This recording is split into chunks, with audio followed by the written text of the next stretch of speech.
Olá, amigos seguidores do canal. Aqui Vitor Machado, do canal Vitor Man, Literatura Fantástica e de Terror. Bem-vindos a todos e também aos novos que estão passando por aqui pela primeira vez. A esses eu pediria que sigam o canal, marquem sininho, todo aquele rito do YouTube para vocês serem avisados, para poderem acompanhar nossas postagens aqui. Só relembrando, nós temos postagens 2 vezes por semana, às quartas-feiras, como hoje, Interlúdio de Horror. São aquelas postagens que vão sendo intercaladas às postagens dos sábados, onde a gente vem perseguindo o projeto Lovecraft. Ano passado narramos toda a obra do Lovecraft e esse ano estamos narrando as obras ou do Círculo Lovecraft ou histórias compartilhadas, escritas a 4 mãos entre Lovecraft e outro autor, como foi no sábado passado. Bem, apresentados aqueles pedidinhos de sempre, né? Tá aqui uma gravura fazendo lembrando a vocês os pedidos, né? O mais importante aí seria logo o mais importante para mim são os comentários que permitem alimentar a nossa interação aqui. Mas o like é algo também gratuito que vale a pena para o canal, que eu pediria que vocês dessem logo agora, né? Na confiança de que vão gostar da postagem, até porque aí depois vocês acabam mesmo esquecendo, né, de dar o like. Muito bem, hoje nós vamos dar, mas antes de falar da postagem de hoje, eu queria só dar uma satisfação a vocês. Eu tenho tido muitos pedidos nos últimos tempos, no último mês, de um mês para cá, sempre teve bastante pedido, né, que eu vou atendendo na medida do possível. Nos últimos tempos tem se acumulado muito pedido e eu estou com alguma dificuldade de conseguir atender rapidamente, mas não se preocupem que pediu, vai ser atendido em algum momento. Eu já estou com uma programação praticamente delineada, não está preenchido todas as quartas e sábados, mas delineada até o meio do ano que vem. Mas eu vou fazer um esforço agora para a gente conseguir dar uma reduzida nessa lista de pedidos aí. Natal, né? Mas não vai dar para atender para o Natal a grande maioria dos pedidos, mas vamos lá. Tem também muito pedido de seguidor que apresentou trabalhos seus, vocês sabem, tá aqui uma playlist, já tem alguns contos de seguidores do canal, sempre muito legais. Tem já vários outros que foram apresentados por seguidores e que eu estou lendo no seu devido tempo, assim que eu consigo, né? Vou interagir com os escritores e depois os narrarei. Vou inserir na programação e vou narrar. Feito todo esse preâmbulo aí, eu vou então diretamente para o nosso conto de hoje. Ele é mais uma sequência. Hoje nós vamos para a terceira aventura de Karnak, um outro daqueles detetives do oculto. A gente já narrou 2 contos dele, né? São obras do William Hope Hodgson, muito bacanas. Foram todas as 6, são 6. Hoje é a terceira, chegando na metade, né? Nós ainda vamos narrar as outras 3. Aventuras de Thomas Karnak, um detetive do oculto. Essas 6 aventuras foram reunidas, como vocês lembram, num livro. Elas foram publicadas originalmente em 1910, 5 delas, e a última em 1912. E em 1913, as 6 foram reunidas num livro chamado Karnak, The Ghost Finder, o encontrador de fantasmas, né? E eu já narrei aqui 2 e hoje vou para a terceira. A terceira, chamada O Quarto Sibilante. Mais uma muito interessante aventura desse detetive do oculto, Thomas Karnak. Só para vocês não se esquecerem, vocês lembram, né? Nós não só já narramos a Carmila, que tem o primeiro detetive do oculto que se tem notícia, que é o Célius, como narramos todas as aventuras do John Silence, do grande Algernon Blackwood. Tá aqui as playlists para vocês darem uma olhada, né? No embalo do Karnak, vai o John Silence, é claro. Mas bem, então hoje a terceira aventura do Karnak, e só para lembrar para quem ainda não assistiu nenhuma, quem não assistiu, playlist, claro, é o remédio, para quem não assistiu é playlist. Vocês lembram que o Karnak, ele tem sempre, as aventuras dele tem sempre aquele mesmo formato. Geralmente ele convida amigos para jantar na casa dele e lá ele conta alguma aventura que ele teve recentemente, né? Assim tem sido e assim é hoje, né? Essa é uma aventura passada numa, aí vamos ver, uma casa assombrada ou não, na Irlanda, um castelo assombrado lá, aquele típico ambiente gótico, mas gótico, porém com aquele tempero de ciência típica do início do século XX, fim do XIX, início do século XX. As aventuras do Karnak, sempre há aquela dúvida. Esse caso é de fato um caso genuíno de sobrenatural, cujas ações místico-tecnológicas do Karnak, é pentáculo elétrico, é uma série de procedimentos, vão dar conta, ou é fake, como foi na vez passada? Isso, a cada aventura muda, né? Às vezes começa com todo jeito de sobrenatural e aí se revela uma ação humana, às vezes é o contrário, você nunca sabe. Então não vamos nos aprofundar, porque senão vai estragar a graça da história de hoje, o quarto sibilante. Esse quarto, esse assobio sobrenatural, será verdadeiro, terá uma origem sobrenatural, ou ele será uma ação meramente humana, uma vingança ou alguma coisa contra alguém, contra o Tassok, o protagonista da história, né? O cara que é o dono do tal castelo assombrado lá. Bem, é isso aí. Eu vou lembrar a vocês um detalhe que nesse conto fica muito mais marcado que nos outros dois. O Karnak, aí tem, inclusive, eu acho que comentei isso na introdução passada. As aventuras do Karnak, o Hodgson, ele praticamente convida as pessoas a escreverem histórias em cima do personagem que ele está criando, a criarem pastiches da sua obra. É um caso único, ele meio que convida, porque, vocês lembram, né? Eu comentei isso aí tudo na vez passada, no Sherlock Holmes, tem um ou outro caso que o Conan Doyle escreve assim, aquele caso que você lembra, Watson, e tal.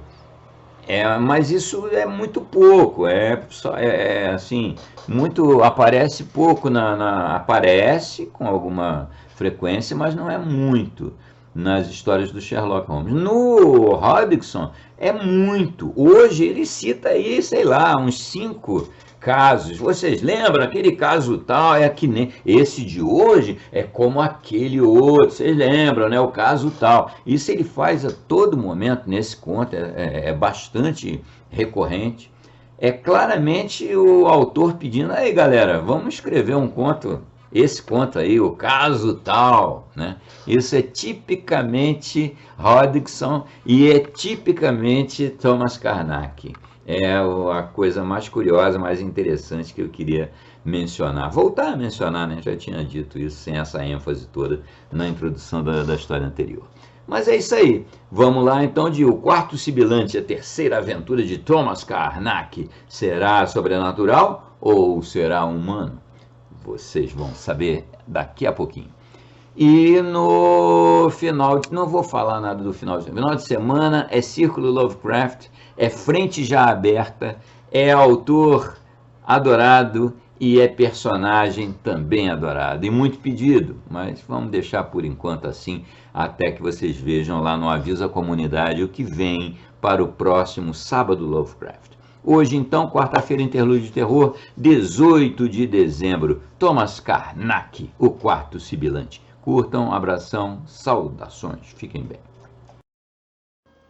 O Quarto Sibilante, a terceira aventura de Thomas Karnak, obra de William Hope Hodgson, publicado originalmente na revista The Idler em março de 1910.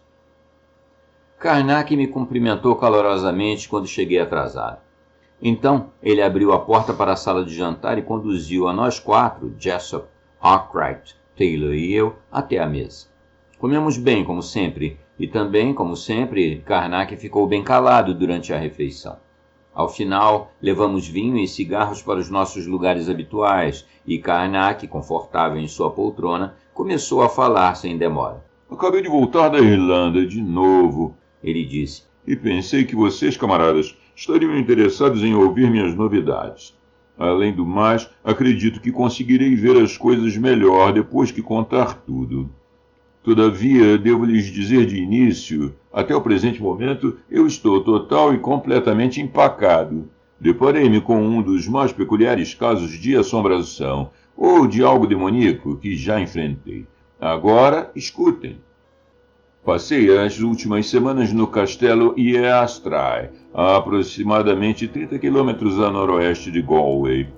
Recebi uma carta há mais ou menos um mês do Sr. Sid K. Tassok, que parecia ter comprado uma casa recentemente e se mudado apenas para descobrir que havia adquirido uma propriedade bastante peculiar. Quando cheguei lá, ele me buscou de carruagem na estação e me levou até o castelo, que, a propósito, chamava de barraco. Descobri que ele estava fazendo a manutenção lá com seu irmão e um outro americano que parecia ser meio empregado e meio acompanhante. Parece que todos os trabalhadores haviam abandonado o lugar de uma vez só, pode-se assim dizer. E agora eles mesmos estavam se virando, com alguma ajuda durante o dia. Os três arrumaram uma refeição e Tassok me contou tudo sobre os problemas enquanto estávamos à mesa. Era extraordinário e diferente de tudo o qual já tive que lidar. Ainda que o caso do zumbido tenha sido bastante esquisito também. Tassok começou bem no meio de sua história. Temos um quarto nesse barraco que tem o assobio mais infernal dentro dele, meio como se o assombrasse. Começa a qualquer hora, nunca se sabe quando, e continua até dar medo. Todos os empregados foram embora, como o senhor sabe. Não é um sibilo normal e não é o vento. Espere até ouvir. Todos estamos carregando armas, disse e bateu no bolso do casaco. É tão ruim assim? Perguntei, e ele assentiu. Pode ser suave, ele respondeu, mas espere até ouvi-lo.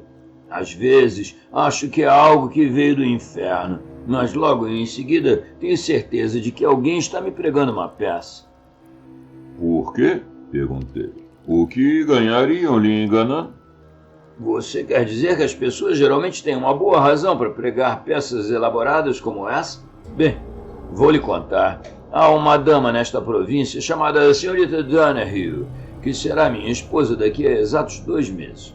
Ela é mais bonita do que dizem, e, pelo que posso ver, coloquei a mão em um vespeiro irlandês. Há um número de homens irlandeses bonitos que a cortejam há 2 anos, e agora que cheguei e os espantei, eles estão ressentidos comigo. Começa a entender as possibilidades? Começo, respondi. Talvez de modo vago, mas como tudo isso poderia afetar o quarto? Assim, quando me arranjei com a senhorita Donahue, procurei um lugar e comprei este pequeno barraco. Depois, disse a ela uma noite, durante o jantar, que eu havia decidido ficar aqui. E ela me perguntou se eu não tinha medo do quarto sibilante.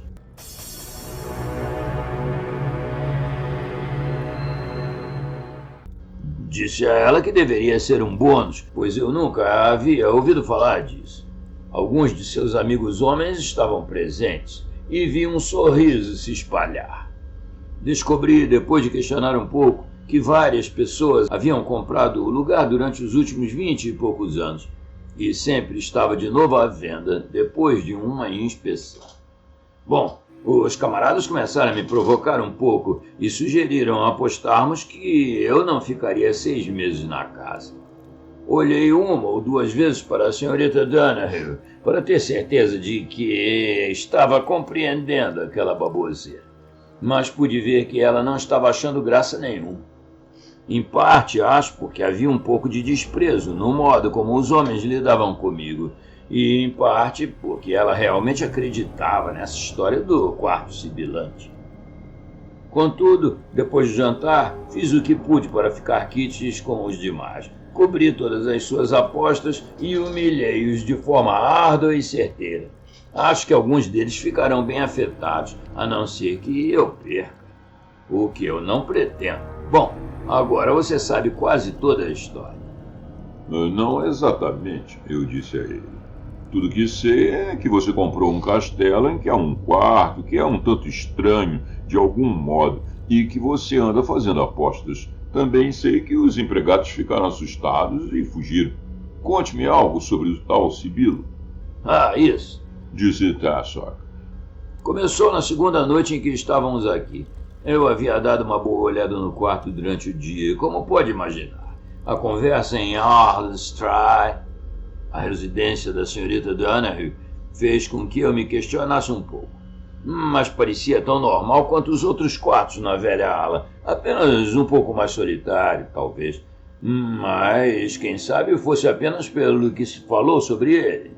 O Sibilo começou por volta das 10 horas, na segunda noite, como eu disse. Tom e eu estávamos na biblioteca quando ouvimos um assobio terrivelmente esquisito, vindo do corredor leste. O quarto é na ala leste, sabe? É aquele bendito fantasma, eu disse a Tom e erguemos as lâmpadas da mesa e subimos para dar uma olhada. Acreditem quando digo que já andando no corredor senti um aperto na garganta, uma sensação cruelmente esquisita. Era de certa forma uma melodia, mas era mais como se um demônio ou algo pútrido estivesse rindo e à espreita. Essa é a impressão que transmitia.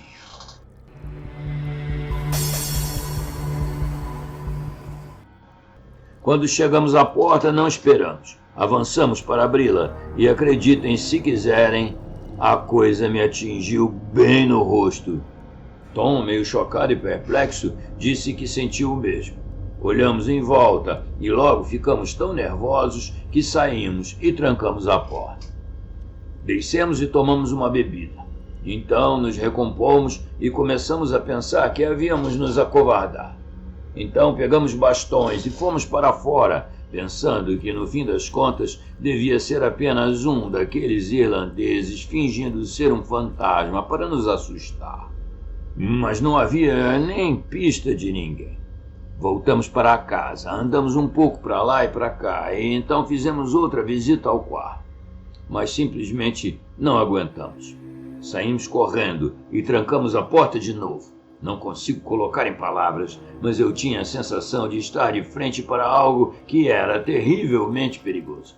O senhor tem que entender. Desde então, passamos a carregar as armas conosco. Inspecionamos bem o quarto no dia seguinte, e a casa toda, é claro.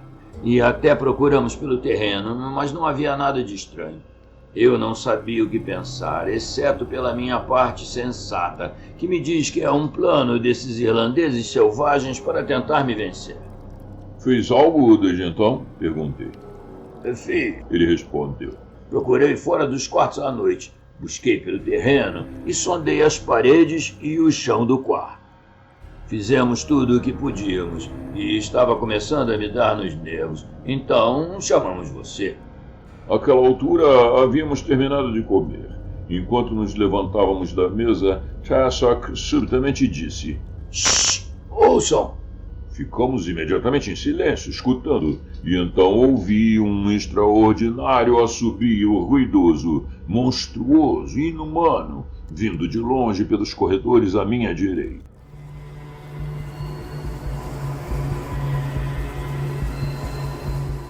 Santo Deus! Disse Tassok. E nem anoiteceu direito ainda. Peguem as velas, vocês dois, e me acompanhem. Em alguns instantes estávamos todos saindo e subindo pelas escadas. Tassok virou em um longo corredor e nós o seguimos, protegendo nossas velas conforme corríamos. O som parecia preencher o corredor à medida que nos aproximávamos, até que senti que todo o ar vibrava sob o poder de alguma força imensa, degenerada, a sensação de uma verdadeira mancha, posso dizer, de monstruosidade sobre nós. Tassok destrancou a porta. Então, empurrando-a com o pé, saltou para trás e pegou o revólver. Enquanto a porta abria, o som nos atingiu como um efeito impossível de explicar para alguém que não o ouviu, com um tipo de terrível tom pessoal nele. Como se nas sombras fosse possível imaginar o quarto sacudir e ranger em uma felicidade louca e vil por seus próprios sons, assobios e barulhos imundos. Ficar lá e escutar era ser aturdido pela compreensão. Era como se alguém mostrasse a boca de um vasto fosso e dissesse: "Este é o inferno", e desse para se saber que estavam falando a verdade. Conseguem entender, pelo menos um pouco? Dei um passo para trás no quarto, segurei a vela acima da cabeça e olhei em volta rapidamente. Só que o irmão juntaram-se a mim. O primeiro ficou às minhas costas e seguramos nossas velas bem no alto. Estava ensurdecido pelo barulho estridente e sibilante do assobio. Então, em meu ouvido, ouvi algo dizer: "Saia daqui! Rápido! Rápido! Rápido!"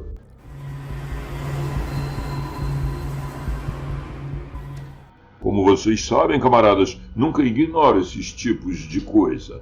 Às vezes não é nada além de meus nervos, mas, como devem lembrar, foi uma alerta assim que me salvou no caso do cachorro cinzento. E naqueles experimentos do dedo amarelo, assim como muitas outras vezes. Bom, virei-me incisivo para os outros. "Fora!" eu disse. "Pelo amor de Deus, saiam rápido!" Em um instante estávamos no corredor.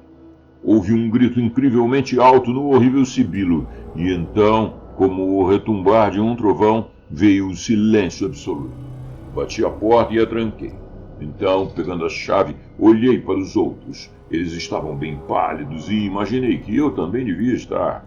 Ficamos lá por um momento, em silêncio. "Vamos sair daqui e beber um pouco de uísque", disse Tassacofi, em uma voz que tentava parecer normal. Ele indicou o caminho. Eu era o último e sabia que todos estavam olhando por cima dos ombros. Quando chegamos no andar de baixo, Fessock nos entregou a garrafa. Ele tomou um gole e bateu o copo na mesa. Então sentou-se de uma vez. "É uma coisa maravilhosa de se ter em casa, não é?" Ele disse e em seguida continuou. "Mas o que lhe fez nos apressar para sair daquele jeito, Karnak?" Alguma coisa pareceu me dizer para sair rápido, eu disse. Parece um pouco bobo, supersticioso, eu sei. Mas quando se lida com esse tipo de coisa, é preciso prestar atenção a sinais estranhos e arriscar ser motivo de piada. Contei então a ele sobre os acontecimentos do cachorro cinzento e ele assentiu com veemência. É óbvio que isso pode não passar de um daqueles seus pretensos rivais fazendo alguma brincadeira, falei. Mas, pessoalmente, ainda que eu vá manter a mente aberta, sinto que há algo bestial e perigoso nisso tudo.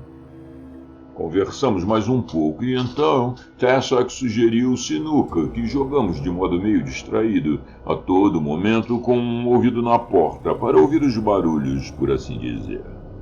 Mas não houve nenhum, e mais tarde, depois do café, ele sugeriu que fôssemos cedo para a cama e que fizéssemos uma inspeção completa do quarto no dia seguinte.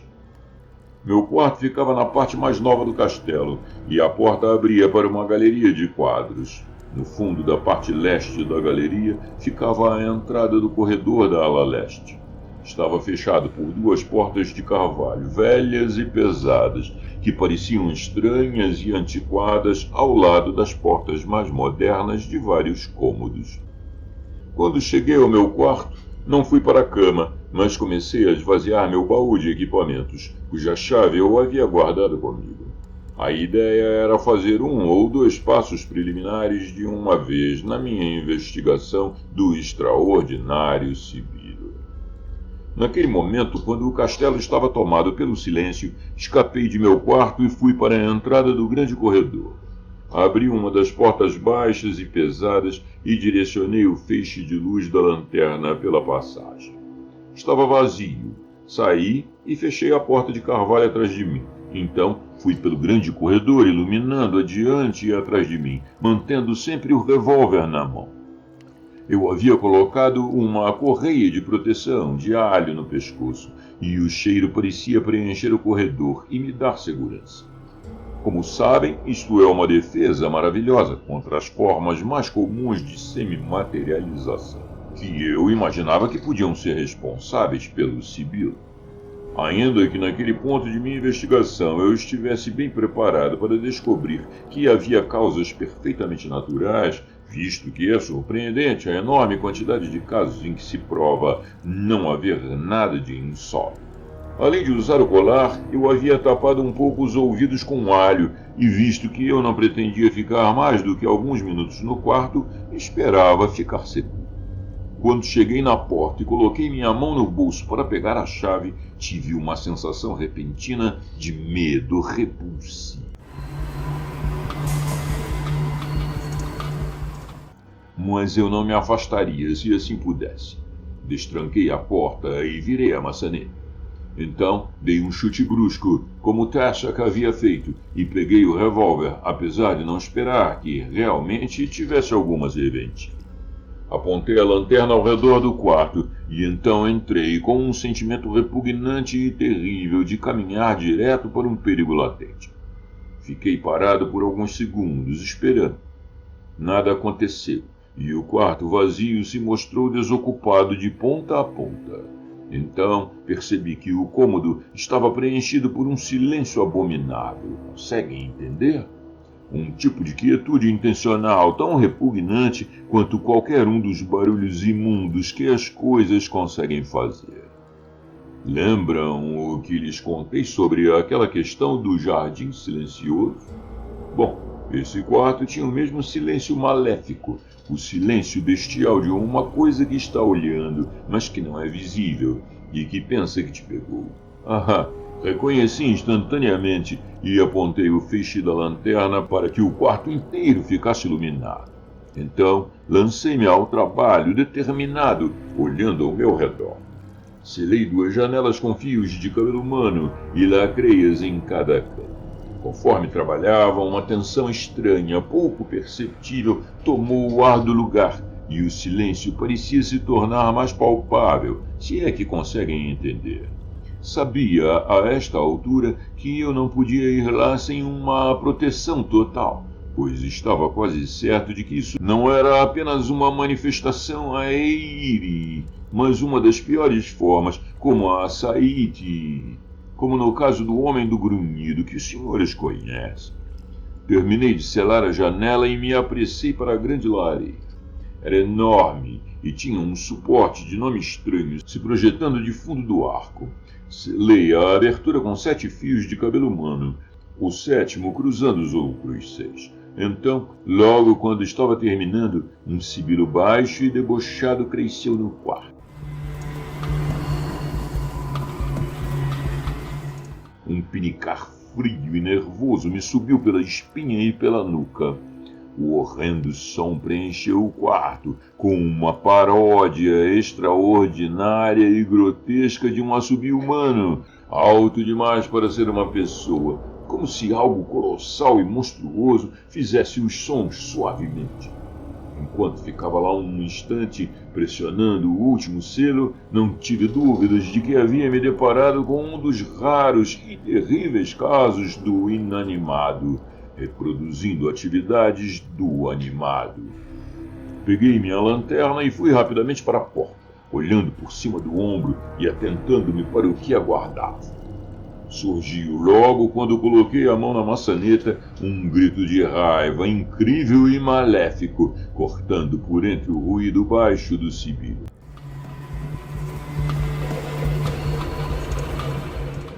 Corri para fora, fechei a porta e tranquei-a. Enjoado, apoiei-me na parede oposta do corredor. Havia sido um grito reduzido. Não há contentamento a se conquistar pelas graças da santidade quando o monstro tem o poder de proferir pela madeira e a pedra. Assim diz a passagem nos manuscritos de Sigsand, como comprovei no caso da Porta que Anui. Não há proteção contra esse tipo específico de monstro, exceto, talvez, por um curto período de tempo, visto que ele pode replicar ou manipular o material de proteção utilizado, e tem o poder de surgir no interior do pentáculo, ainda que não imediatamente. É evidente a possibilidade de pronunciar a última frase desconhecida do ritual de Sama, mas é algo muito incerto para se confiar, e o perigo é terrível demais. Mesmo assim, ela não tem poder de proteger por mais que dê certo umas 5 batidas do coração, como Zigzag diz. No quarto havia agora um assobio constante, meditativo, ruidoso, mas logo cessou, e o silêncio parecia pior, pois há uma sensação de malícia oculta no silêncio.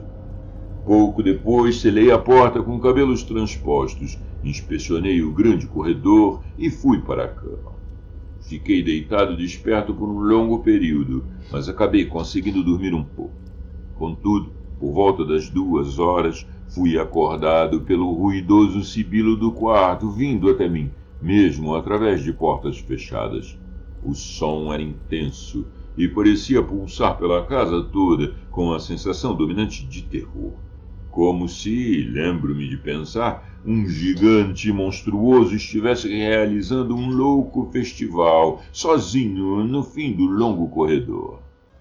Levantei-me e me sentei na ponta da cama, perguntando-me se deveria ir dar uma olhada nos lacres. De repente, houve uma batida na minha porta e Tassak entrou, com o roupão por cima do pijama. Imaginei que talvez isso tivesse lhe acordado, então vim para conversar. Ele disse. Eu não consigo dormir. Que maravilha, não é? Extraordinário. Eu disse e lhe joguei meu estojo. Ele acendeu um cigarro e nós nos sentamos e conversamos por cerca de 1 hora. Durante todo aquele tempo, o som continuou no fim do longo corredor. De repente, Tassak se levantou. Vamos pegar nossas armas e examinar a criatura. Ele disse e se virou para a porta. Não, retruquei. Minha nossa, não.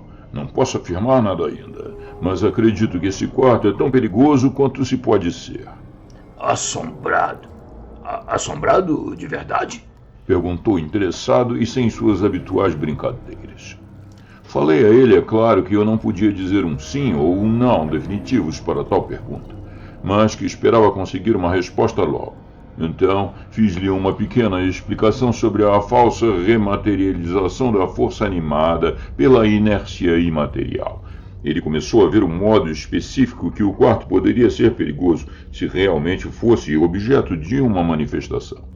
Cerca de 1 hora mais tarde, o sibilo parou, meio abrupto, e Tassak foi para a cama de novo. Voltei para a minha também, e depois de certo tempo consegui adormecer. De manhã fui até o quarto. Encontrei os selos das portas intactos. Então entrei. Os lacres das janelas e o cabelo estavam lá, mas o 7º fio sobre a grande lareira havia se partido. Isso me fez pensar. Eu sabia bem que podia, possivelmente, ter rompido por eu ter amarrado forte demais. Mas também, de novo, poderia ter sido quebrado por uma outra coisa. Ainda assim, é pouco provável que um homem, por exemplo, tenha conseguido passar por 6 fios de cabelo intactos, pois ninguém os teria notado ao entrar no quarto daquele jeito, como sabem. Teriam passado por eles e ignorado a sua existência. Removi os outros cabelos e os selos. Então, olhei pela chaminé.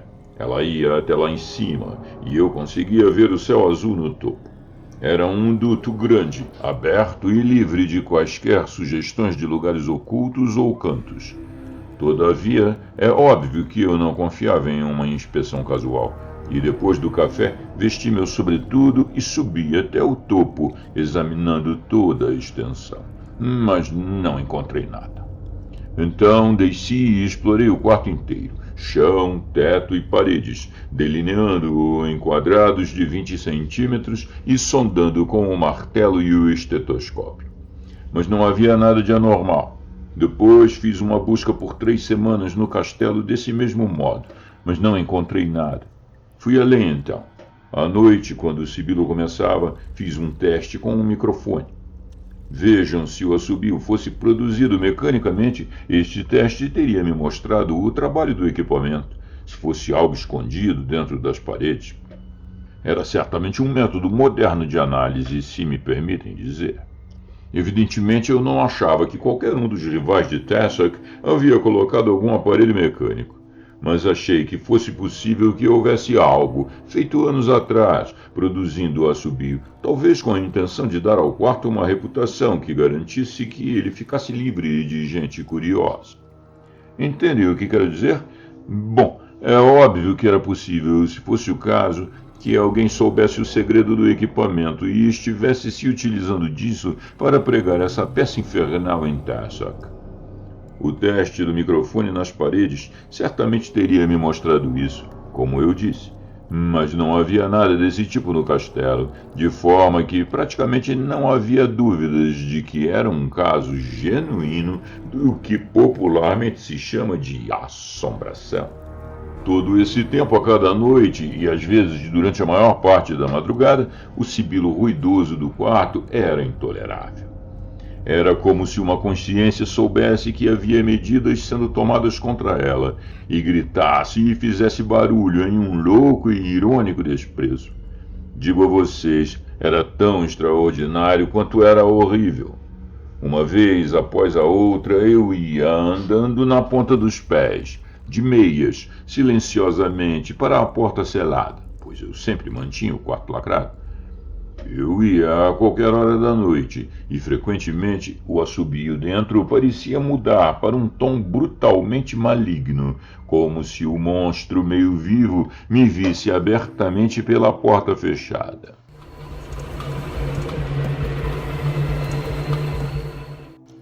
E todo esse tempo o sibilo gritante e barulhento preenchia o corredor, de modo que eu me sentia um sujeito especialmente solitário, lidando com um dos mistérios do inferno.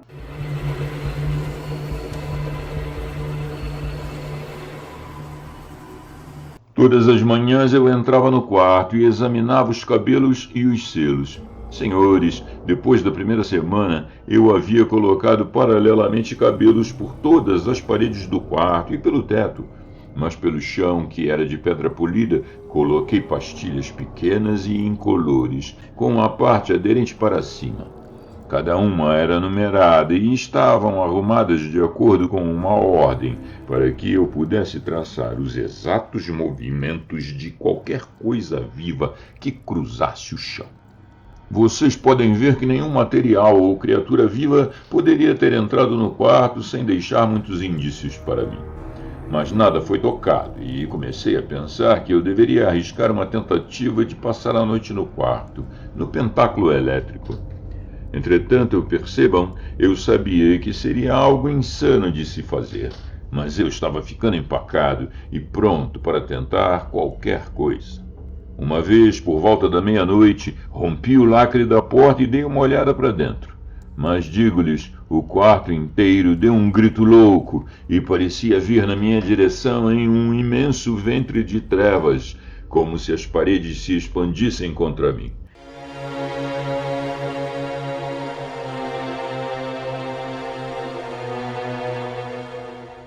É claro, devo ter imaginado. De qualquer forma, o grito foi o suficiente, e eu bati a porta e tranquei-a, sentindo-me meio fraco nas pernas. Os senhores sabem como é. Então, quando fiquei em total estado de alerta, descobri algo. Era por volta de 1 da manhã, e eu caminhava lentamente ao redor do castelo, pela grama macia. Eu estava sob a sombra da fachada leste, e muito acima de mim podia ouvir o vil e barulhento assovio do quarto, na escuridão da ala não iluminada.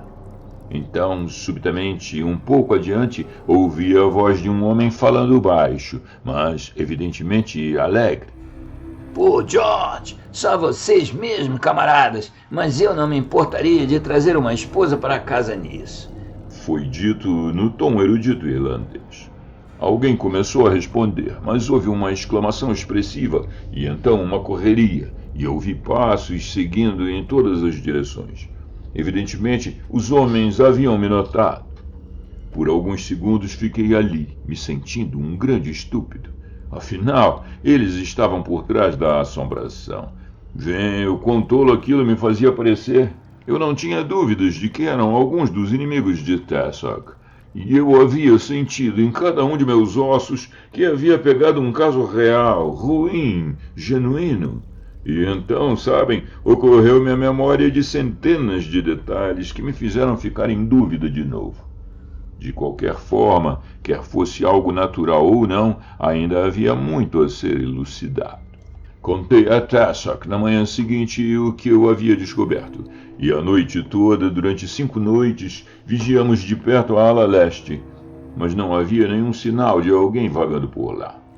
E o tempo todo, praticamente do anoitecer à aurora, aquele sibilo grotesco bradava incrivelmente, muito acima de nós na escuridão.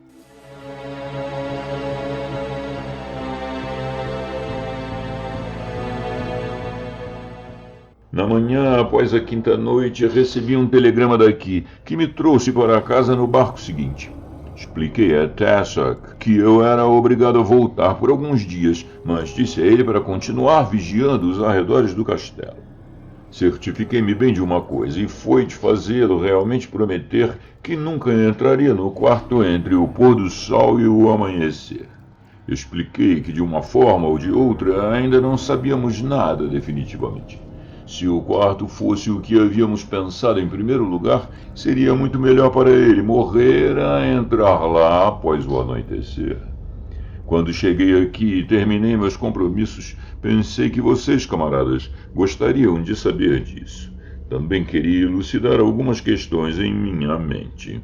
Então, entrei em contato com vocês. Voltarei para lá amanhã e, quando retornar, devo ter algo bem extraordinário para lhes contar. A propósito, há algo curioso que esqueci de dizer. Tentei fazer um registro fonográfico do assovio, mas ele simplesmente não produziu nenhuma impressão na cera. Posso lhes dizer que isso é uma das coisas que fizeram eu me sentir um pouco esquisito. Outra coisa incrível é que o microfone não amplia o som, nem o transmite. Parece que ele não o percebe e age como se fosse inexistente. Estou absoluta e totalmente empacado até o momento. Estou um pouquinho curioso para ver se alguma de suas mentes inteligentes consegue elucidar alguma parte disso. Eu não consegui. Ainda não.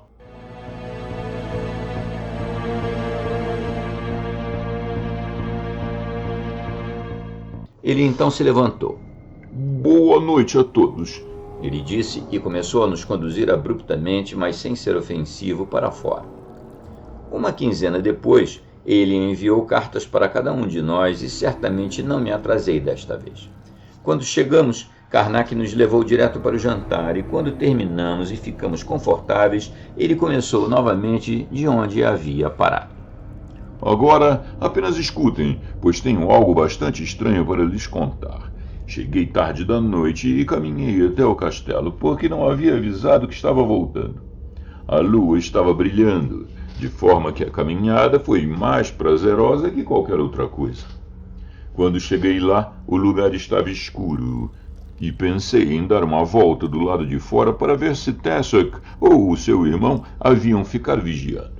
Mas não os encontrei em lugar algum, e concluí que haviam se cansado e ido para a cama. Conforme voltava pela frente da ala leste, eu ouvi o ruidoso sibilo do quarto, ecoando com sua estranheza pelo silêncio da noite.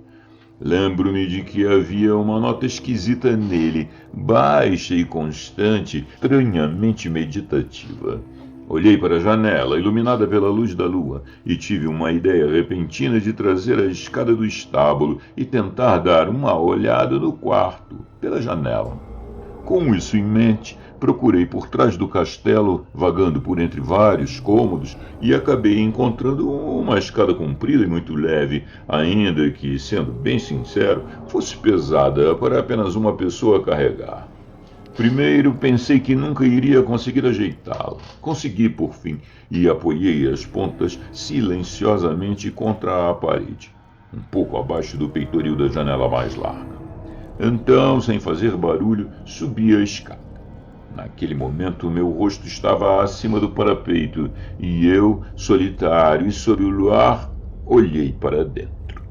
É óbvio, o estranho sibilo soava mais alto lá em cima. mas ainda transmitia aquela sensação peculiar de algo assoviando tranquilamente para si mesmo. Conseguem me entender? Ainda que no tom baixo e meditativo, uma característica terrível, colossal se destacava, uma poderosa paródia do humano, como se de lá eu ouvisse o sibilo dos lábios de um monstro com a alma de uma pessoa. E então, senhores, vi uma coisa. O chão no meio do quarto grande e vazio estava enrugado para cima, no centro, em um estranho monte que parecia macio e aberto no topo em uma cavidade instável que pulsava ao imenso gentil ruído.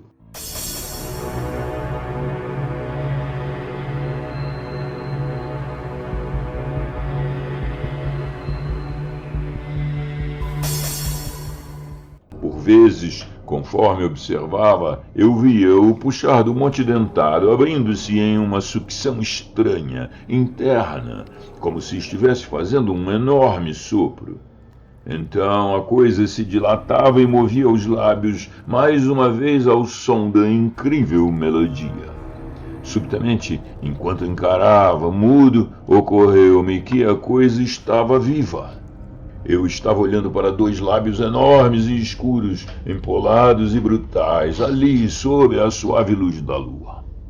Abruptamente eles expandiram em um monte vasto e aborrecido de força e som, esticados e inchados e incrivelmente grandes, cortados pelos raios do luar. Jazia pesadamente uma grande gota de suor no grande lábio superior. Na mesma hora, o sibilo explodiu em um tom de um grito louco, que pareceu me atordoar, mesmo de onde eu estava, do lado de fora da janela. Então, no instante seguinte, eu estava olhando vagamente para o chão do quarto sólido, tranquilo, uniforme, piso de pedra polida, de parede a parede, e havia um silêncio absoluto.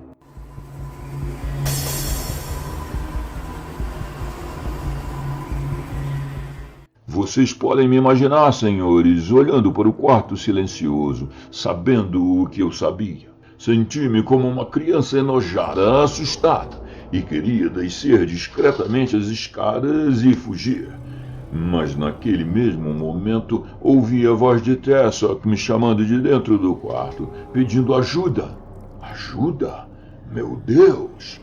Mas eu tinha uma terrível sensação de choque e a vaga e perplexa noção de que, afinal, os irlandeses o haviam colocado ali e que também o colocariam para fora. Então, o grito veio novamente e eu avancei pela janela e pulei para dentro para ajudá-lo. Eu tinha a vaga noção de que o chamado vinha de dentro da sombra da grande lareira e me apressei para lá, mas não havia ninguém.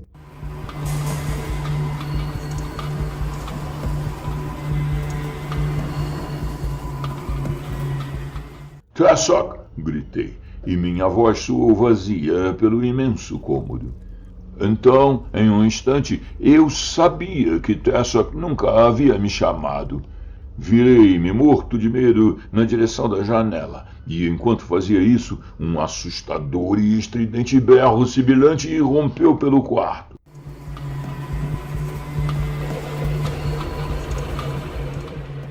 À minha esquerda, a última parede havia se projetado em minha direção, em um par de colossais lábios escuros e absolutamente monstruosos para menos de 1 metro do meu rosto.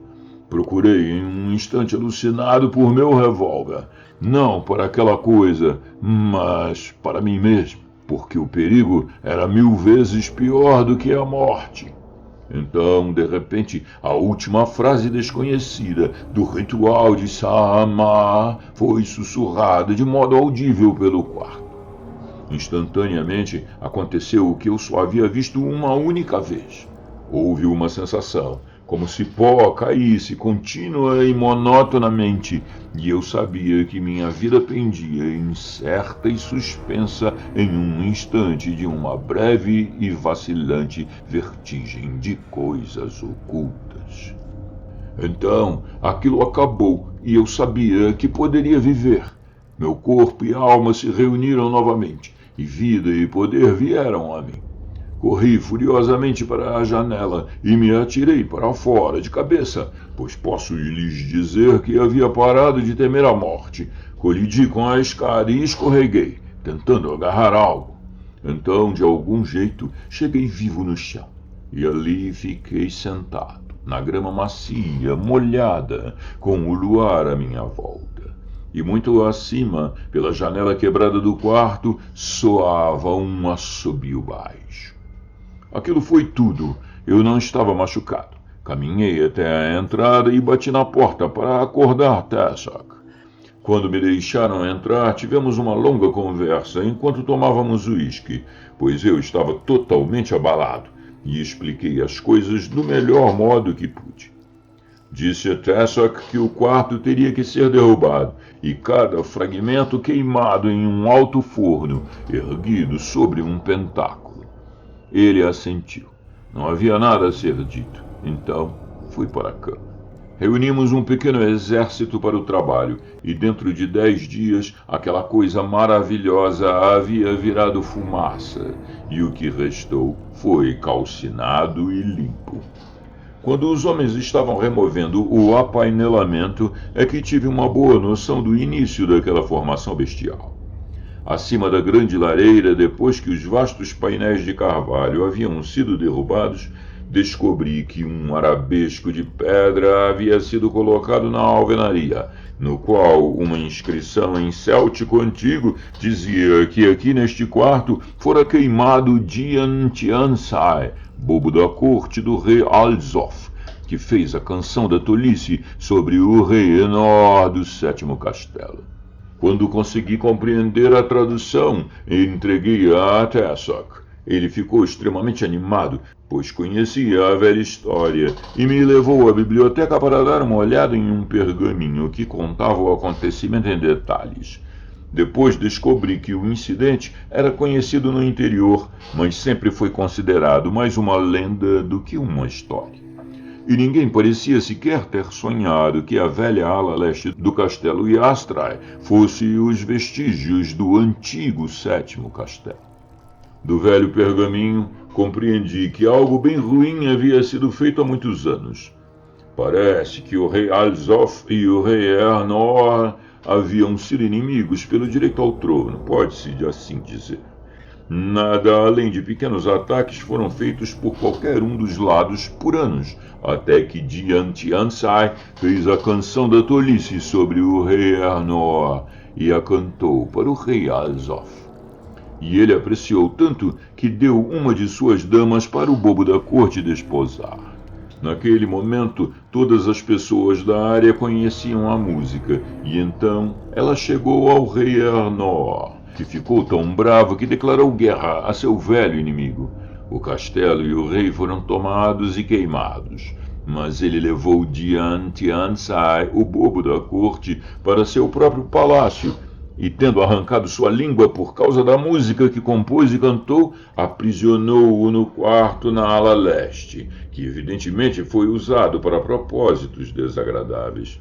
E a esposa do bobo o rei tomou para si, pois apreciava sua beleza. Certa noite, porém, não encontraram a esposa de Dian Tiansai, e pela manhã acharam-na morta nos braços do marido. Ele estava sentado, assobiando a canção da tolice, pois não tinha mais forças para cantá-la. Então queimaram Dian Tiansai na grande lareira, provavelmente aquela com o mesmo suporte que já mencionei. Até morrer, Dian Tiansai não parou de assobiar a canção da tolice, a qual ele não conseguia mais cantar. Mas depois passaram a ouvir frequentemente à noite, naquele quarto, o som de algo sibilando. E lá crescia uma grande força, de forma que ninguém se atrevia a dormir nele. Naquele momento, ao que parece, o rei foi para outro castelo, pois o assobio o perturbava. Agora sabem tudo. É evidente que isso é apenas uma tradução bruta do pergaminho. Mas é algo extraordinariamente curioso, não acham? Sim, eu disse, respondendo pelo grupo. Mas como a coisa evoluiu para uma manifestação tão terrível? É um dos casos de pensamento contínuo produzindo uma intervenção efetiva no material das imediações. respondeu Karnak. Deve ter se desenvolvido por séculos para produzir tal monstruosidade. Era um verdadeiro exemplo de uma manifestação Sai'ti, que posso explicar da melhor forma possível comparando-a com um fungo espiritual vivo, que envolve a própria estrutura da fibra etérea. E é óbvio, ao fazê-lo, adquire o controle fundamental sobre a substância material que o envolve. É impossível tornar mais claro em poucas palavras. O que quebrou o sétimo cabelo? Perguntou Taylor. Mas Karnak não sabia. Ele acreditava que talvez não fosse nada além de um nó muito apertado. Também explicou que eles descobriram que os homens que haviam fugido não queriam causar nenhum prejuízo. Foram lá secretamente apenas para ouvir o sibilo, que de fato havia subitamente se tornado o grande assunto de todo o interior. Uma outra coisa, disse Arkwright. Você tem alguma ideia do que rege o uso da última frase desconhecida do ritual de Sama? Eu sei, é óbvio que ela era usada pelos padres inumanos no feitiço de Hai. Mas o que a utilizou a seu favor? E quem a conjurou? É melhor você ler a monografia de Ahazan e meu apêndice sobre o astral e a coordenação e interferência astral, disse Karnak. É um assunto extraordinário e só posso dizer que a vibração humana pode não ser isolada do astral, como se acredita ser o caso em interferências com o inumano, sem que uma ação imediata seja tomada pelas forças que governam a rotação do círculo externo.